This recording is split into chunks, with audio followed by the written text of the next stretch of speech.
Hello everyone, welcome to another video. In this video, I will show you how to swap any coin to USDT on Kucoin. Now, this is fairly simple. As you can see, Kucoin has a pretty similar interface to Binance. So what you can do is you can go to the second row right here on the top of the screen. You can see deposit, new listings, trading bot, referrals, and down below referral, you can see convert. Click convert. And then here you will be able to basically switch any coin here, as you can see from this list, obviously, right, to basically USDT, right?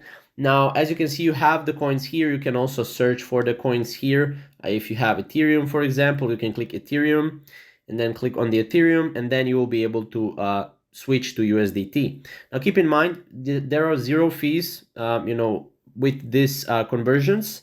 And yeah, you can, put any coin into USDT, or if you want to switch it, you can switch it like this.